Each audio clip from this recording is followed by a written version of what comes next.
Hablaremos del Mictlán, el infierno de los aztecas, que tenían en su organización vertical del universo 13 cielos, algunos paraísos específicos y un gran infierno.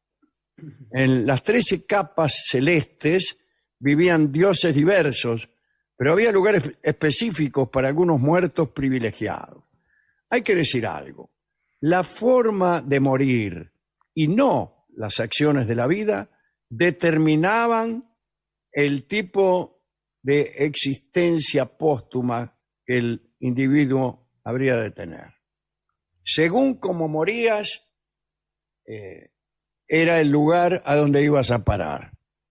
Ahí estaba el paraíso de Tlaloc, que era el dios de la lluvia, que estaba reservado a todos aquellos que morían por un rayo o se ahogaban en el agua, y también a los leprosos, bubosos, gotosos e hidrópicos, así como a los niños o aquellos que morían sacrificados en honor de Tlaloc. También a ellos les tocaba ese paraíso. Era un lugar donde había, dice aquí, muchos regocijos y refrigerios, sin pena ninguna. Pero era un lugar un poquito mojado, fresco y ameno. Muy lindo. Cuenta el fraile Bernardino de Sahagún que otro rincón privilegiado era el paraíso del dios solar, el Tonatiuhcan, la casa del sol. Los que iban a parar allí eran los guerreros y los cautivos que habían muerto en poder de sus enemigos.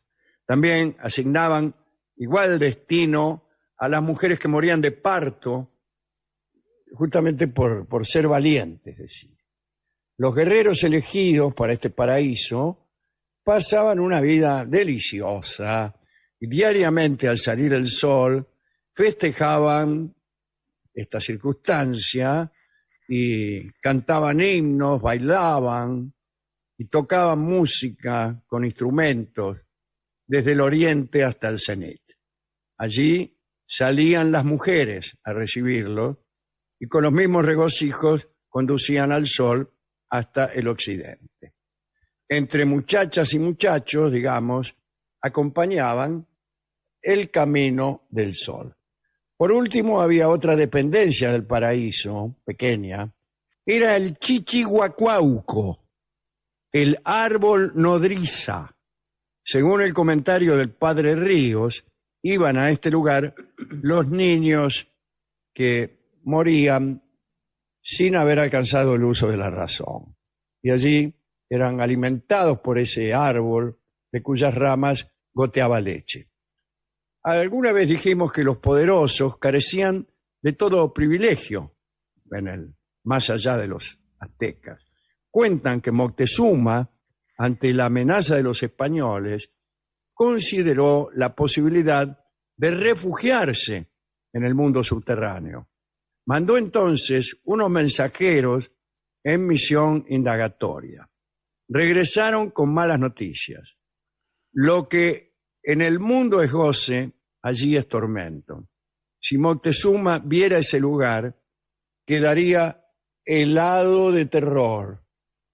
Todo hace suponer que los mensajeros en realidad no fueron al país de los muertos, sino que permanecieron holgazaneando por ahí para luego transmitirle al emperador un mensaje inventado. Esta es la suposición de este programa, por lo menos.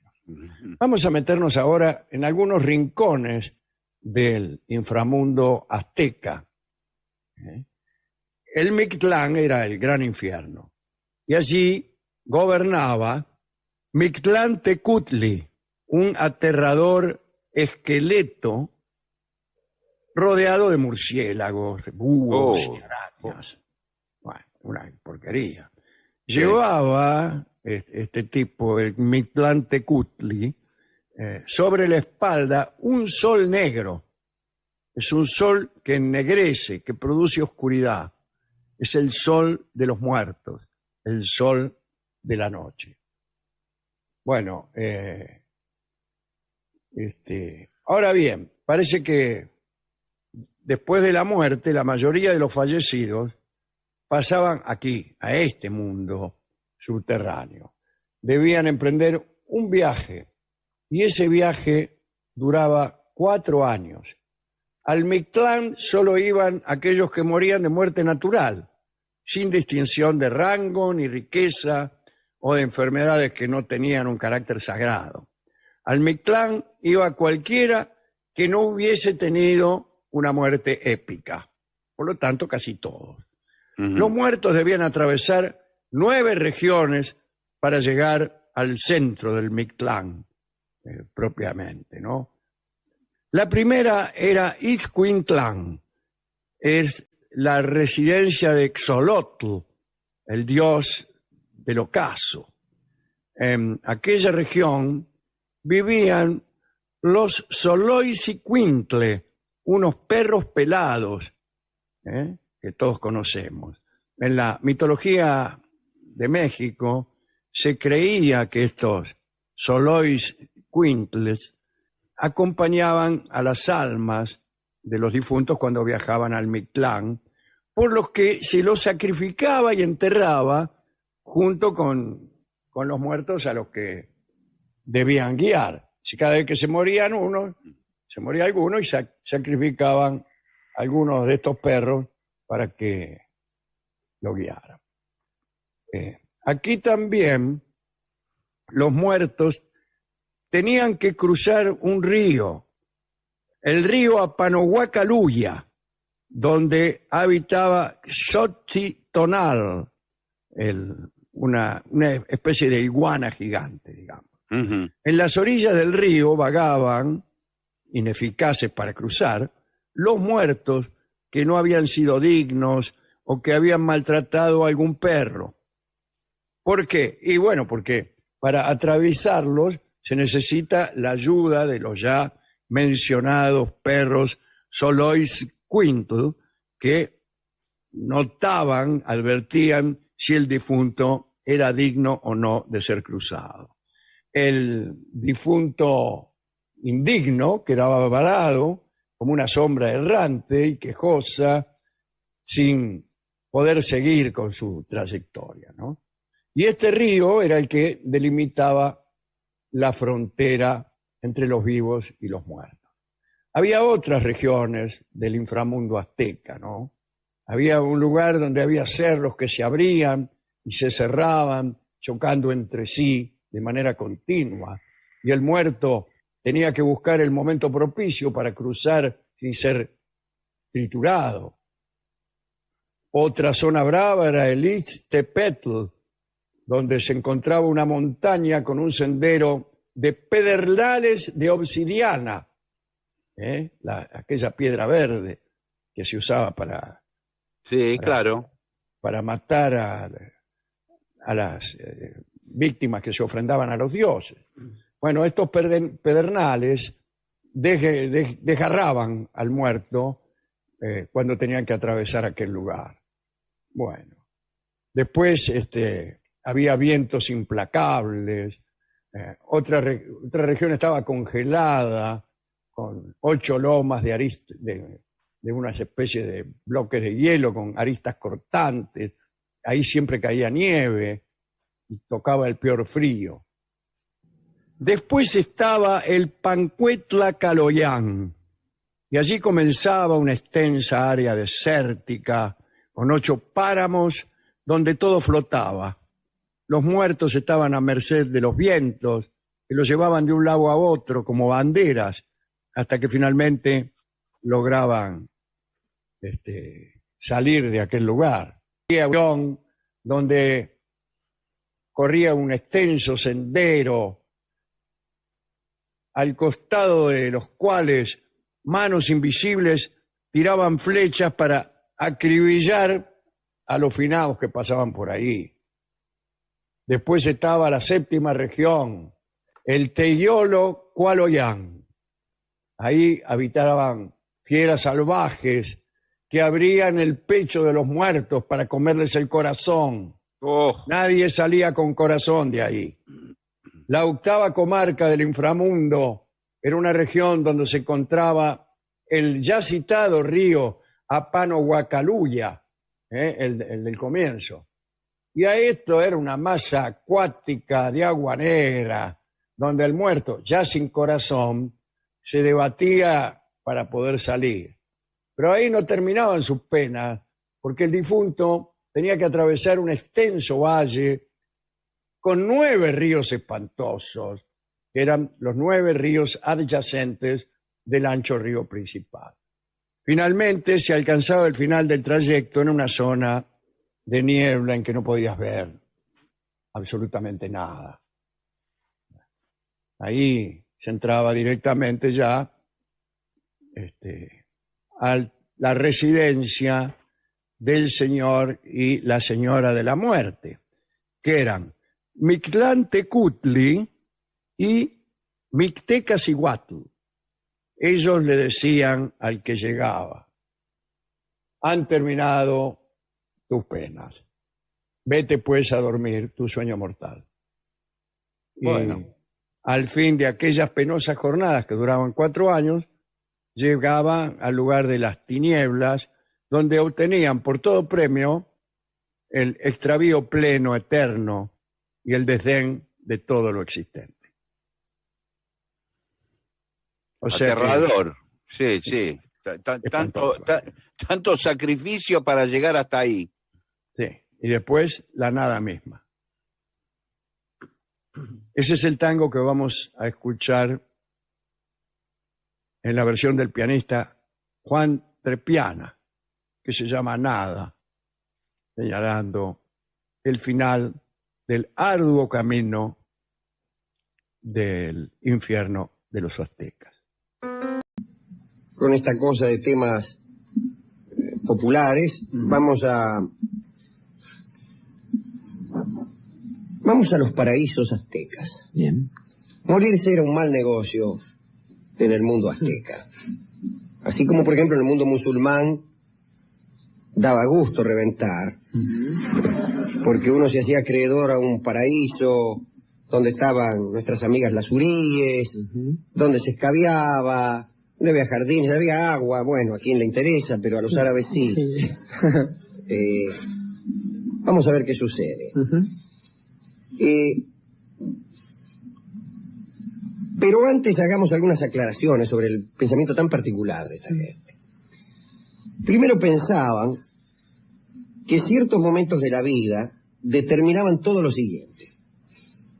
Por ejemplo, el momento de la muerte, que solía determinar el resto de la vida, o digamos la vida ultraterrena.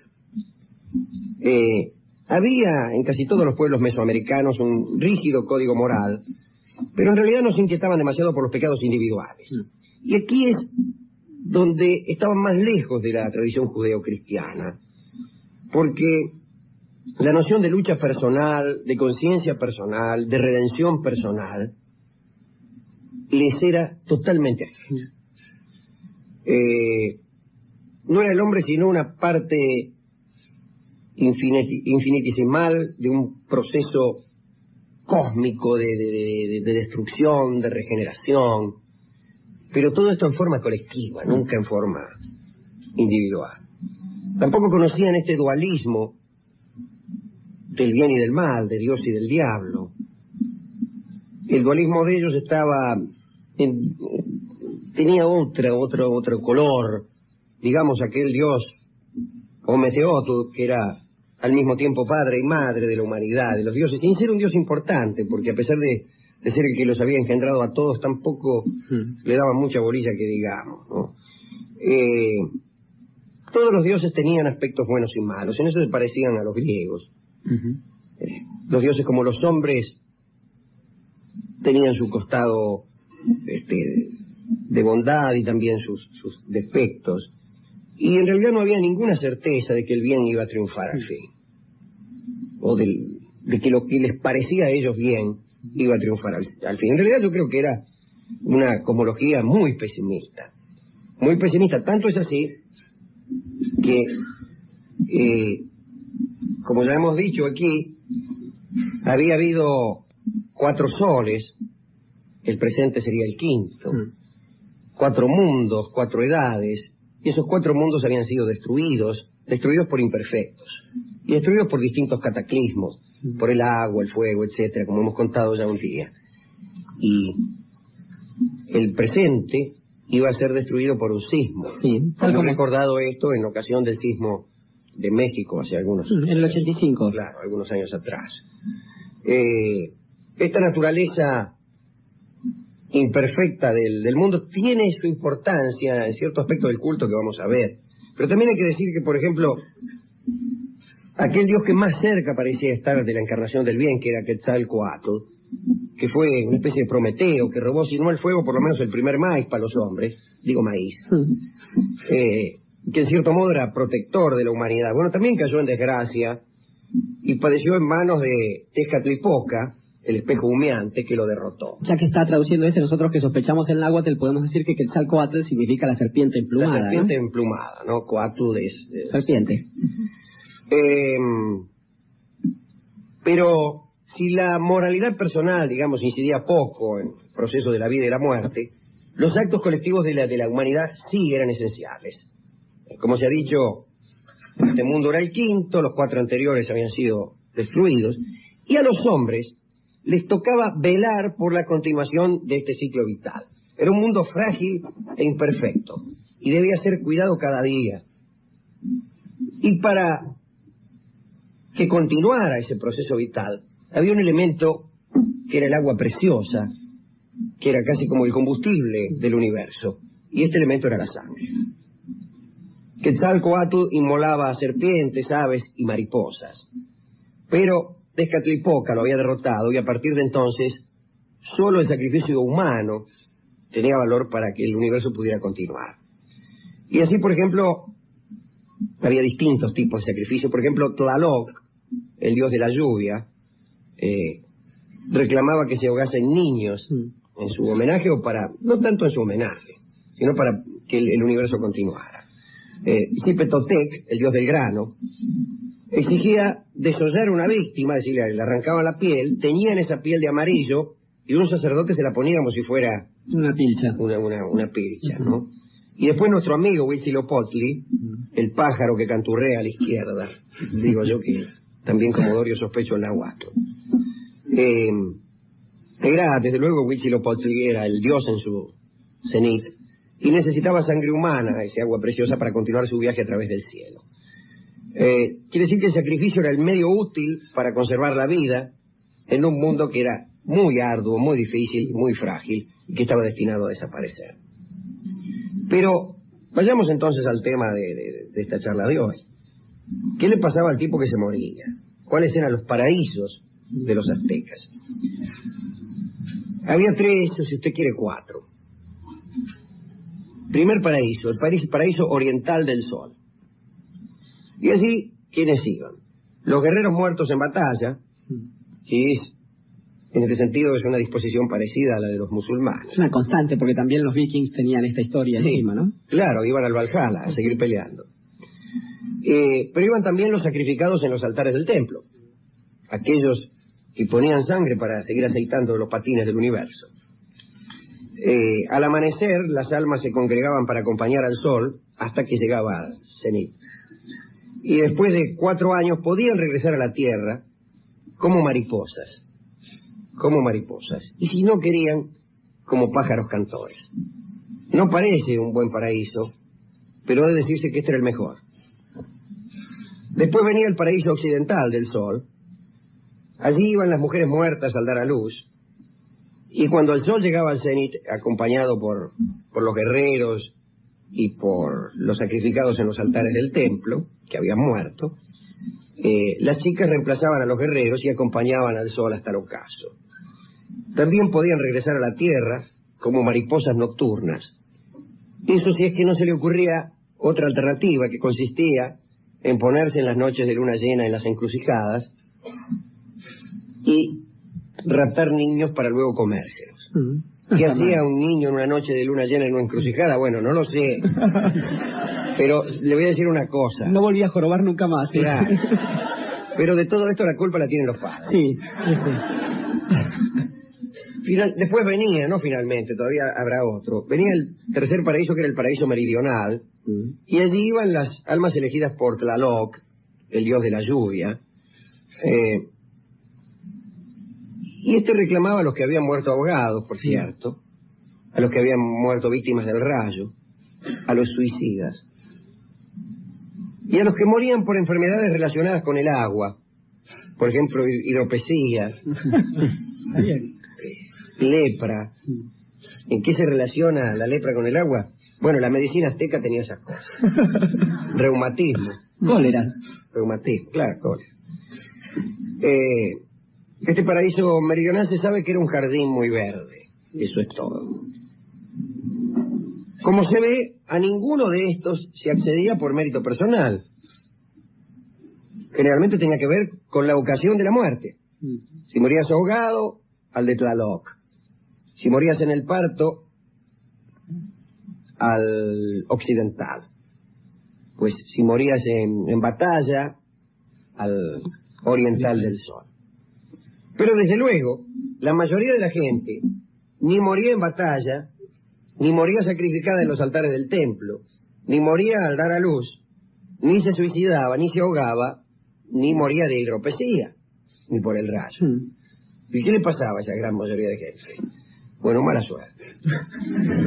Porque les tocaba a los que no colaban en ninguno de los tres paraísos mencionados. Oh, Dios. El cielo septentrional, o sitial de los muertos. El viaje para llegar allí llevaba 4 años, y durante esos 4 años se atravesaban 8 submundos antes de alcanzar la meta en el 9º. Antes de la cremación, el sacerdote instruía al cadáver para que pudiera atravesar esos cielos o esos infiernos. Y lo proveía de comida, sal, estandartes de papel, porque conocían el papel los muchachos. Y un perro. Ideal para ustedes esto. Sí. ¿Se imagina 4 años con un perro? Ni muerto. Le daban un perro al muerto. El Xoloitzcuintli. Qué lindo. Y hay un perro sin pelo. De ahí viene la cosa de escuincle, que es como se dice eso. Es perro, pero este es una clase de perro que no tiene pelo. Son los perros que encontró Cortés también cuando llegó ahí, que están en los grandes murales en el Palacio de Gobierno sobre la Avenida República Argentina en México, y que son esos perritos que son muy... A usted no le gusta porque parecen chanchos, pero son lindos porque carecen de todo pelo y no son demasiado ladradores tampoco, no joroban demasiado. Bueno, no ladraban los perros americanos. No ladraban los perros americanos. Solo otros perros de muchas razas y no ladraban. El ladrido del perro que tanto detestamos es culpa de los españoles. Es culpa de los españoles.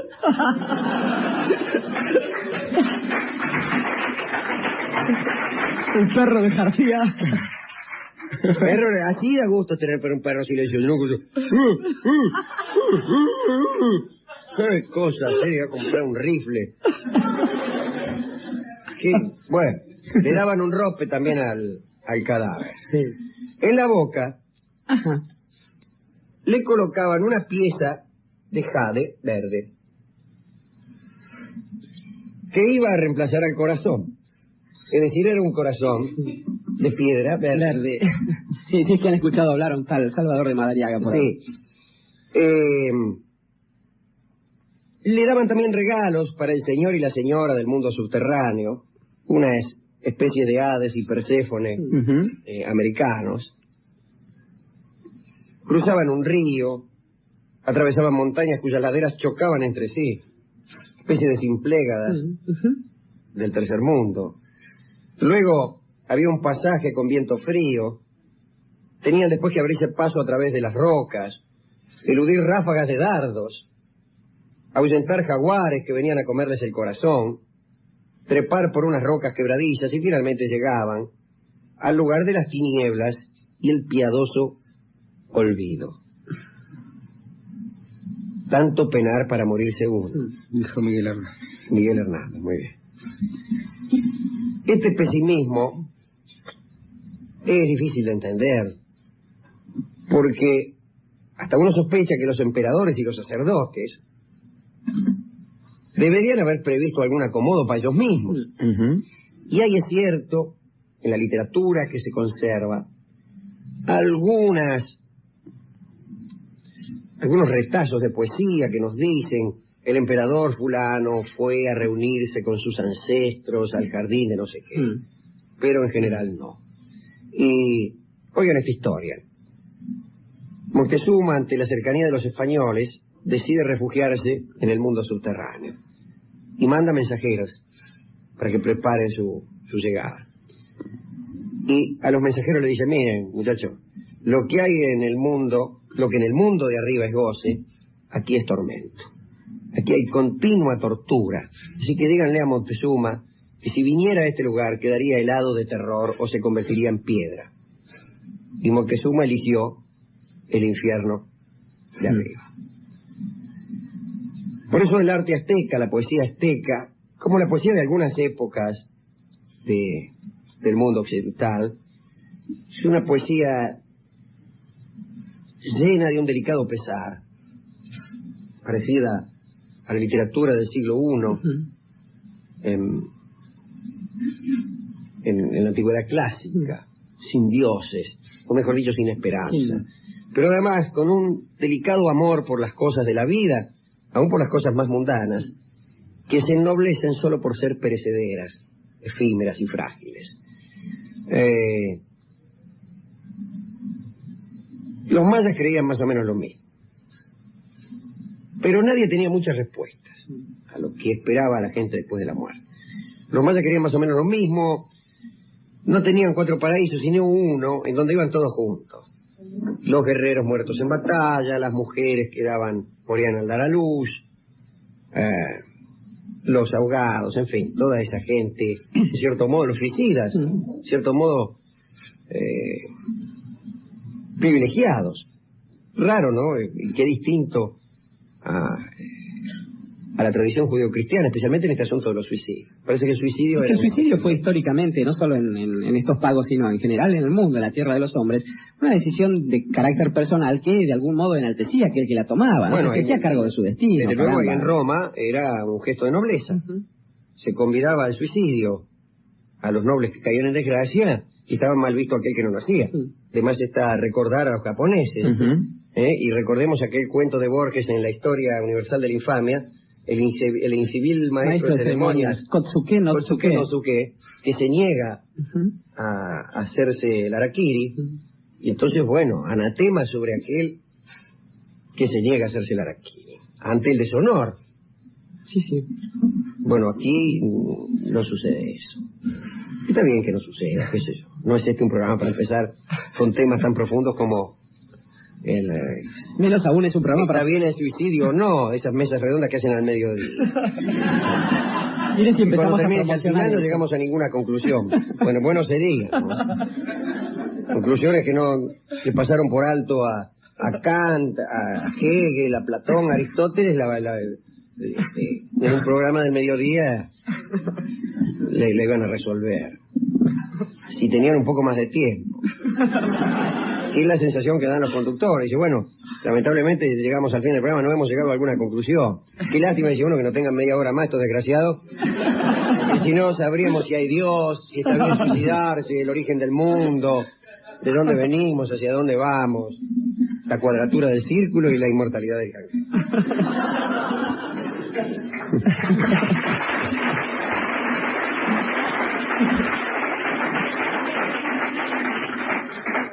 En el México moderno, Dorio, usted que lo conoce, la muerte aún ocupa un sitio especial. Muy destacado. Es una especie de fascinación nacional, la muerte. La muerte como tema, la actitud que se asume ante la muerte es muy importante, actitud de desprecio, la facilidad con que se le infiere a otros. Sí. Y algunas fiestas que usted conocerá, ¿no? San la muerte, sin ir más. Claro, como se cree que las almas regresan por alimento el Día de los Muertos, y entonces se cuece un pan especial, las tumbas se llenan de comida, ¿no es cierto? Se hacen unas golosinas muy lindas con forma de calaveras que en los últimos tiempos, algunos, no, en serio, son pequeños dulces con la forma de un cráneo humano o de un esqueleto, y en los últimos tiempos incluso hay a quien se le ha ocurrido ponerle la marca de un sponsor que dice Librería Gandhi de México, por ejemplo, en el cráneo. Y bueno... se suele poner comida en las tumbas, la gente va a comer ahí al cementerio. Pasa la noche en vela, a la luz de algunos farolitos ahí en el cementerio. Y se bebe a lo bestia, ¿no? Se bebe a lo bestia y se dice que la comida pierde el sabor después de estar toda la noche, lo cual es lógico, porque si uno está bebiendo toda la noche como un desgraciado, después no le encuentra gusto a nada. ¿Qué quiere decir? Más bebiendo los néctares que se sirven en estas ocasiones, que no es simplemente el famoso tequila. No es sino granadina Cusenier. el pulque y esas cosas. Son todos licores precedentes, esos que se sacan de esta planta del maguey y que son terribles, duros. Claro, bueno, alucinógenos también, y esa cosa que no hemos hablado hoy, pero que tiene mucha importancia en la cultura azteca y también en la cultura del México actual. Hemos hablado, hay también fuegos artificiales que se hacen con calaveras o qué sé yo.